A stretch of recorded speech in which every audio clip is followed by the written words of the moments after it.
এত সুন্দর করে সকলকে মঞ্চে ডেকে বরণ করে নেওয়ার জন্য আমি সর্বপ্রথম আমার সেই সকল প্রিয় ভাইদেরকে অনুরোধ করব যে যারা আজকে এত কষ্ট করে এত বাধা বিপত্তির পরেও আজকে এই প্রোগ্রামটি নামাতে পেরেছে। এই প্রোগ্রামটি যখন আমরা কলেজে রানিং ছিলাম আমাদের এই প্রোগ্রামটি আবেগ ছিল, কারণ বিজেনারেলের কোনো প্রোগ্রাম হতো না।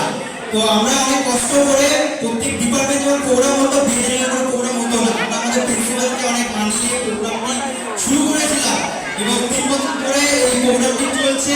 এবং এই বছরও অনেক বাধা বিপত্তির পরেও আমার ভাইরা এই প্রোগ্রামটিকে নামাতে পেরেছে, এই প্রোগ্রামটিকে থামতে দেয়নি। এর জন্য অনেক অনেক ধন্যবাদ আমার সকল প্রিয় ভাইদের এবং আমার সিনিয়র দাদাদের, যাদের হাত ছাড়া যাদের সাথ ছাড়া আজকের এই প্রত্যেকটি প্রোগ্রাম আমরা কোনোদিনও নামাতে পারতাম না। চাঁদার থেকে শুরু করে বিশ্বদা, সুমিত্রদা, অমিতদা এবং আকাশদা।